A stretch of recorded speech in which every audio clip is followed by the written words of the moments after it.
తిరుమల శ్రీవారి ఆలయంలో నేటి నుంచి ఈ నెల 12 వరకు జరగనున్న శ్రీవారి సాలకట్ల బ్రహ్మోత్సవాలకు శాస్త్రోక్తంగా ఆలయ అర్చకులు అంకురార్పణం చేపట్టారు. నేడు తిరుమలకు సీఎం చంద్రబాబు సతీమణి నారా భువనేశ్వరితో కలిసి రానున్నారు.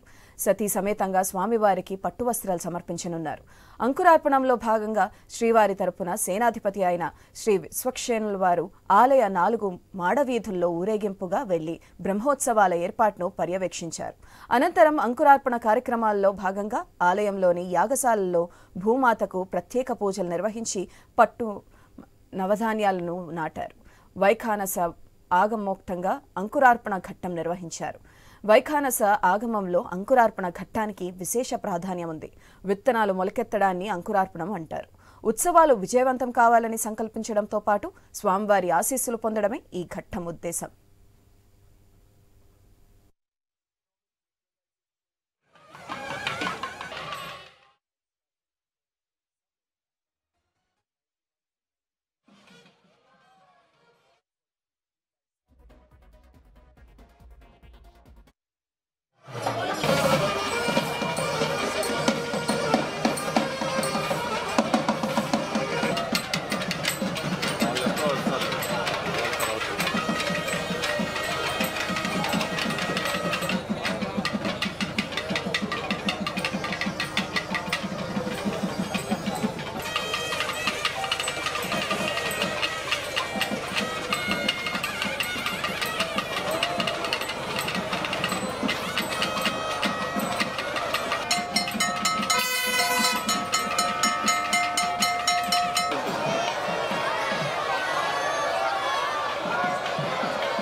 మరో ఆసక్తికరమైన విషయం ఏమిటంటే సూర్యుడు అస్తమించిన తరువాతే అంకురార్పణం నిర్వహిస్తారు.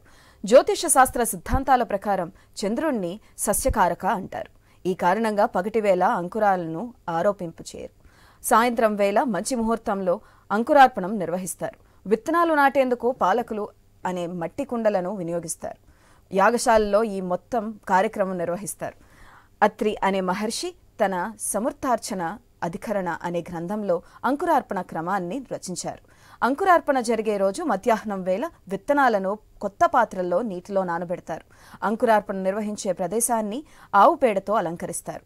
ఇక్కడ బ్రహ్మపీఠాన్ని ఏర్పాటు చేస్తారు. ఆ తర్వాత మంట ద్వారా బ్రహ్మ, గరుడ, శేష, సుదర్శన, వక్రతుండ, సోమ, సంతు, ఇంద్ర, ఈశాన, జయ అనే దేవతలను ఆహ్వానిస్తారు. ఆ తర్వాత భూమాతను ప్రార్థిస్తూ పాలికలను మట్టితో నింపుతారు. చంద్రుణ్ణి ప్రార్థిస్తూ అందులో విత్తనాలు చల్లి నీరు పోస్తారు. ప్రతిరోజు ఈ పాలికల్లో కొద్దిగా నీరు పోస్తారు. ఈ మొత్తం కార్యక్రమం వేద మంత్రోచ్చారణ, మంగళ వాయిద్యాల నడుమ సాగుతుంది.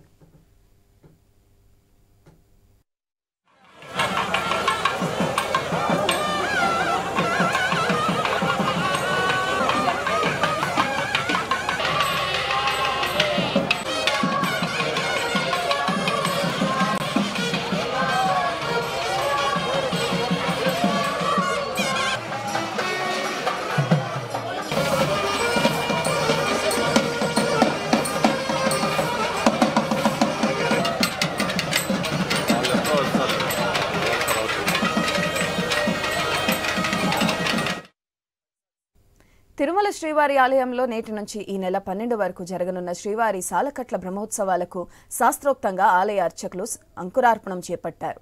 నేడు తిరుమలకు సీఎం చంద్రబాబు సతీమణి నారా భువనేశ్వరితో కలిసి రానున్నారు. సతీ సమేతంగా స్వామివారికి పట్టు వస్త్రాలు సమర్పించనున్నారు. అంకురార్పణంలో భాగంగా శ్రీవారి తరపున సేనాధిపతి అయిన శ్రీ విశ్వక్షేణుల వారు ఆలయ 4 మాడవీధుల్లో ఊరేగింపుగా వెళ్లి బ్రహ్మోత్సవాల ఏర్పాట్లను పర్యవేక్షించారు. అనంతరం అంకురార్పణ కార్యక్రమాల్లో భాగంగా ఆలయంలోని యాగశాలలో భూమాతకు ప్రత్యేక పూజలు నిర్వహించి పట్టుమన్నలో నవధాన్యాలను నాటారు. వైఖాసన ఆగమోక్తంగా అంకురార్పణ ఘట్టం నిర్వహించారు. వైఖానస ఆగమంలో అంకురార్పణ ఘట్టానికి విశేష ప్రాధాన్యం ఉంది. విత్తనాలు మొలకెత్తడాన్ని అంకురార్పణం అంటారు. ఉత్సవాలు విజయవంతం కావాలని సంకల్పించడంతో పాటు స్వామివారి ఆశీస్సులు పొందడమే ఈ ఘట్టం ఉద్దేశం.